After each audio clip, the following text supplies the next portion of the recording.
since you are here, man, have you seen this denouncing that's been going on lately? Marv is a member of Alpha Phi Alpha Fraternity Incorporated. I just want everybody to know that before we go into this topic. Have you seen it or the trailer for it? I mean, I'm gonna play it for everybody, but have you seen it? Um, the one thing I saw it looked like it was a lot of AI involved in it or whatever. Yes, that's the one I'm gonna play for you. Well, Okay, it's not like no, it's a young lady, it's a Delta being interviewed by this guy. The podcast is called Let's Talk.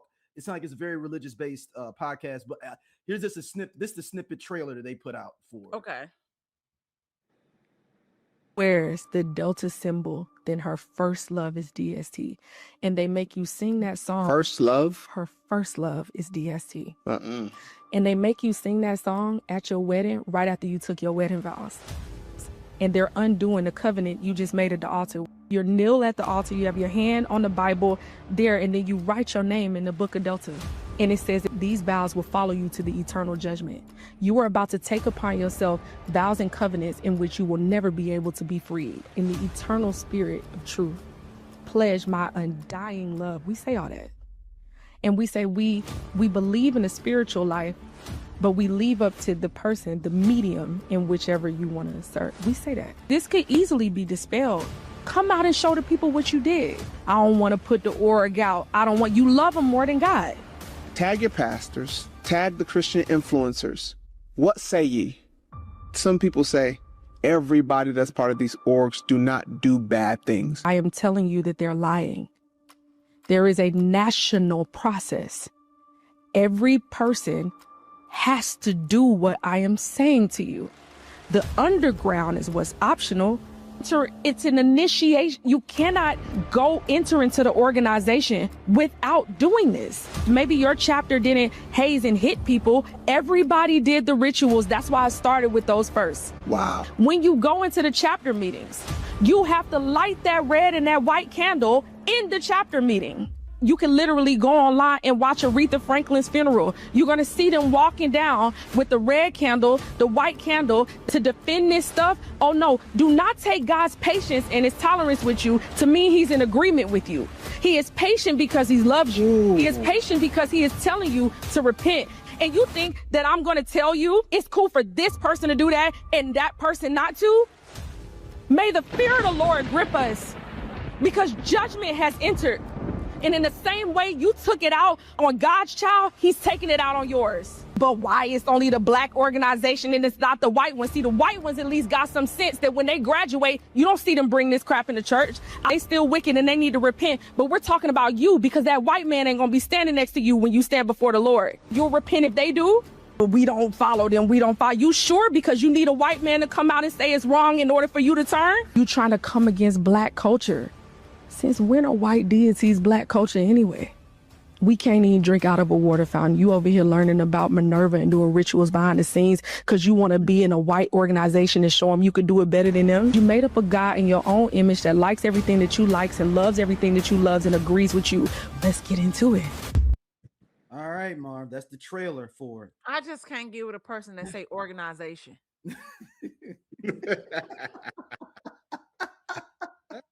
That's funny. Well, I don't want to put you on the spot, Mar, to speak. I mean, you are not representing your whole organization. I'm just saying just your thoughts in general. So, well, I'll preface that before everything. Yeah. I mean, obviously, I'm not a Delta. Right. Not a lot of people are. Like you said, even though I got on this red ass hoodie, representing my podcast, I'm a proud brother, Alpha Phi Alpha. And it's funny, I literally just recorded a show for one of my podcasts, Conversate With Us, with one of my classmates who's a pastor over in East St. Louis, Pastor David Hawkins. He's a member of Kappa Alpha Psi. And we were talking about this. And what I tell people, because this isn't new. This isn't a new phenomenon. And so shout out to Sleepy, one of your frat brothers, Sleepy. He said if you look at it, it always happens around when people finna come offline and stuff. Yeah, that's what I was say. It's around that. That's what he said. He said it's always during probate season. Mm-hmm. Not only that, but I think it's even more nefarious than that. So this has been going on for years. I pledged Alpha in April. Would be 29 years ago, right? And there's always been a small sect that says, "Hey, listen, you shouldn't be taking oaths and you shouldn't have secrets from your spouse, and you shouldn't be in fraternities, sororities. You know, I went to Mizzou, I pledged at Mizzou, and there was a church there that was known for getting their members to denounce or renounce their organizations, right? Oh, wow. And what I've always told people, because I'm a Christian, now I'm ignorant as hell, right? But I'm a Christian. Because I'm one of the Christians that will curse you out, for real. I will. But what I always tell people is this, man. If you got to decide between God and a fraternity and sorority, choose God every single time. Please do. That's it. Now, I think if you talk to most people, I sure miss the whole devil worshiping and pledging to when I pledge. So this stuff that these people are coming up with, I don't know. And the thing is, with this time, like I said, this has been going on since I've been in the fraternity, since I've been in Black Greek life. You know, we just didn't have AI and the ability to use 4K cameras and put shocking music behind it, and you know, speak loudly about these different types of things, right? So I take it with a grain of salt. But you know, I wrote a blog article about it. I find it more nefarious because if you look at when Vice President Kamala Harris, when she ran for president, who was her strongest backing? It was the AKAs. Mm-hmm. The AKAs through too and helped her out too. The AKAs, the Deltas, Sigma Gamma Rhos, Zetas, they came out and they say, listen, we're representing for our sister. And then what happened? The Alphas, the Kappas, the Qs, Sigmas, the Iotas, they all came into play, right? And so when you look at the institutions of Black Greek letter organizations, what do you have? You have organization, you have finances, and you have the ability to mobilize the community. And you don't think that the enemy will look and see, we got to disrupt that? So when you see a lot of these people now, this lady, I don't know about all that. You know what I'm saying? That's just entertainment for me, you know. It's just entertainment. But there are other people though that I truly believe. See, there's a lot of paid actors in our community. And I'm gonna put on my tinfoil kufi, right? My conspiracy, and say there's a lot of paid people who are in our community that are meant to disrupt. You in St. Louis, you just saw Corey Bush talk about Wesley Bell, the Breakfast Club, right? And you saw how people threw money behind Wesley Bell and to create confusion and to disrupt things. So when you look at this, I look at it as it's just another distraction meant to cause confusion. And listen, if you got to choose between being in a fraternity sorority or God, choose God every time. But we ain't got to hear about Lil Dirty. Just go ahead and renounce and go about your business. Yeah. No, I think the weird thing is that I think everybody's journey is different, right? And everybody in that journey, and what I find for people that finally find their way or make their way to the church, I grew up in a church, and they're quick to pass judgment and point that finger at everybody else to help themselves feel better and to sleep at night about their past transgressions. And that's a lot of what that is too. It's just like, oh, I did this in my past life, I don't want to do this, or I don't. You can leave the fraternity or the sorority and move it along. Like, it doesn't need to be a spectacle. But part of that too is like, there's part of you that you still want to be seen and still be a part of something. It's just not this anymore. When we talk about organized religions, one of the most corrupt spaces that we know, and that's not me talking shit about God or anything like that, but when we talk about Christianity as a whole, you know, we know the history of that and what that has done to us, even as Black people. You know, like when you're talking about, oh, you wanted to be this and this, that, like you said, you didn't want to talk. Well, you couldn't drink at a water fountain, sis. We know that. But you know who those were? Christians. So Marv, you could take your tinfoil kufi off and put a real kufi on, because I'm going to tell you research I've done on some of these people that have been denouncing. Okay. Put your regular kufi on because your tinfoil one makes you look crazy. Put your regular one on for some of the information I'm gonna give you. All So they have joined. Have you seen the denouncing conferences they do now? I've seen the flyers for it. Oh, Yeah. I'll be honest with you. and I'm not Greek, and I had to roll my eyes. But honestly, most of us that are in, Greek-led organizations, we're on different Facebook groups or whatever, and you see these conferences. It's a joke. It's a joke. But guess what? If that's what you feel you got to do to get closer, I don't really care. But if you peel behind the layers and you start doing your Googles and keep digging down the mulberry bush, a lot of them are associated with those Christian fundamentalist people that are associated with who? Donald Trump. And you saw what I said. No, that's what I'm saying. Take your 10 for a kufi, you know what I'm saying, money, and put on the knit one because you cold. You doing all right. There's a lot of money behind what is going on here. Because guess what happened? Black churches, the black community is already behind in wealth. We know about the wealth gap, right? Mm-hmm. So when you look at some of the black churches, and don't get me wrong, there's bad actors, bad players in the church.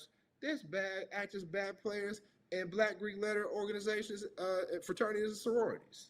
We're not perfect, right? Yeah. But when you look at, okay, listen, people don't have enough money. They're not tithing and offering as much. Where are we going to get these funds? Oh, I got some money for y'all. But with that money comes influence, right? And it comes, hey, listen, we need you to promote this message right here. So when you peel it back, like you said, yes, there's a reason why this whole discussion, which is a major distraction, and you said it's about probate season, right? Mm-hmm. I go even further. I live in Texas. Right now, Jasmine Crockett is in the primaries. Oh, she's a member of Delta Sigma Theta. Oh, oh, Think about it. Think about it. You think they don't see? And this comes out right in the middle of her, and this comes out the week.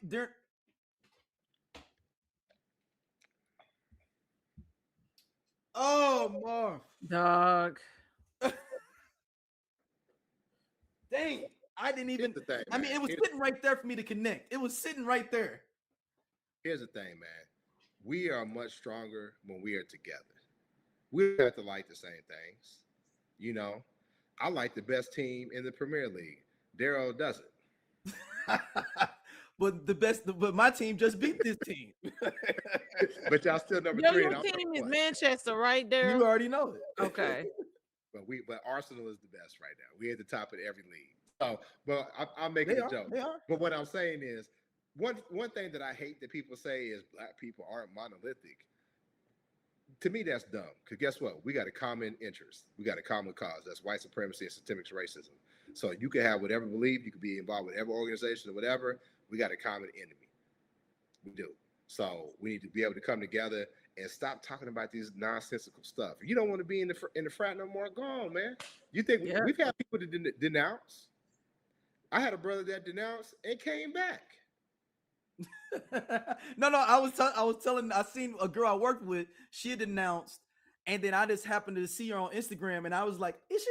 And then when she was putting up the for the anniversary of Delta, and I was like, "Hold on, I had to, you get the scroll like, hold on, I know I ain't going crazy. Like I know you did back in 2015. Like there's a dude I know. He denounced, and then he denounced for damn near 20 years, and now he back. Ta-da!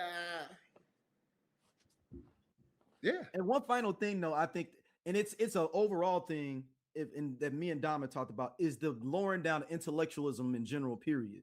So being in a Black Greek organization in general, because you have to have all these qualifications to be in there, that has to do with education, right?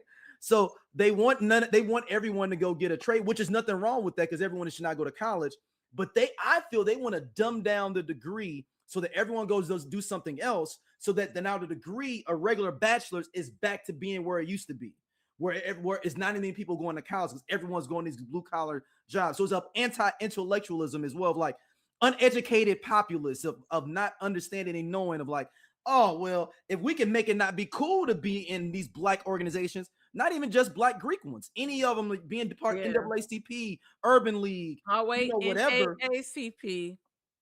Yeah, Yeah, where did that come from? Because it's always been NAACP to me. They said that they've been trying to These push bougie that for Negroes. about like 10 years because I think that there was like a mix up between the what's in the NCAA or something, and I'm like, NCAA. yeah, NCAA, yeah, for basketball, whatever. So there's some sort of confusion with that. I said, was there really? Because my Black ass, and I ain't even into, college basketball like that. NAACP. That's what we. That's how we. That's what we saying. I'm walk up in there. I want to join the NAACP. Now, what you gonna do? But it's like they want to make any Black organization seem like that anything that we've been able to use for our sustainability and thriving as Black people is like they ain't good no more. All of them ain't good. None of them are good. So then what's good then? Oh, well, what we doing over? You basically join another group. They want us fractured. They want. When we talk about the concept of grifting, right? Like, because somebody tried to say that about Jasmine Crockett. Like, there's all this controversy surrounding her, and then when people say, well, even the concept of her being from St. Louis, well, she didn't go to high school or she didn't do it. I grew up with Jasmine. Come on, all that stuff is bullshit. Like, that's my best friend since the 8th grade, man. Like, that's not. I think it's just when we talk about. Yeah, you definitely know this. When you think about like the concept of what we're seeing just as a whole, we're surrounding politics, and people really are kind of in the space of we're getting tired of the bullshit, right? And so anything that disrupts the ebb and flow, like you talked about, oh, they went to this side, who's behind this, the fundamentalist people, and they are tied into Donald Trump. All of it is just for whatever they can grab. So it's like grabbing straws and like, hopefully this one has the line. So, and so I can do X, Y, Z, but then they don't realize how expendable and disposable they are. Because everybody want to feel special. We talk about that concept a lot on here. It's like, yeah, you special at your house, but special to these crackers, they don't give a damn. It's just always something. And so I think that the idea, like you said, when we work better when we're collectively working together, but it's always that one. It's always that one, and it's multiple ones that try to align themselves somewhere else because of that proximity to whiteness, what they think it can afford them. And we always know how that story plays out. But more power to you. I ain't trying to be on yours. I ain't trying to be on that side of history. It ain't that damn deep. When you talk about proximity and whiteness, perfectly stated. I say that all the time. But there's a lot of us that love white people way too much. Mm-hmm. And because of that, we do things. We have no morals, no scruples. We have no commitment to our community. And what we need is community. See, yeah. I saw somebody on social media, and I can't remember this brother's name, but he talked about it so eloquently. He said, this generation, not us. Well, I'll speak for myself. I'm 48. I'll be 49 next week. Shout out to the Pisces. I was tied to a mother and father who were much older that came from we all we got. So if there's a black store, we're going to go and patronize that. If there's somebody black, we are supporting them because my mom and dad were born in the 30s.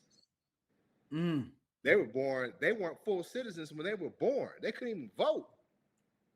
My dad fought in Korea for a country he wasn't even a full citizen for. You don't get more patriotic than that. You see what I'm saying? Yeah. So these folks that don't vibe with us or that are easily bought out, man, it'll come to pass because oftentimes they get I don't use the N-word. So they get their N-word wake up call. I have to figure out. They always do. Absolutely. They Negro wake up call.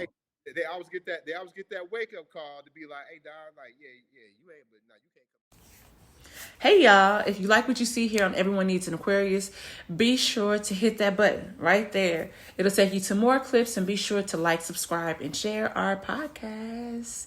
See you back next time.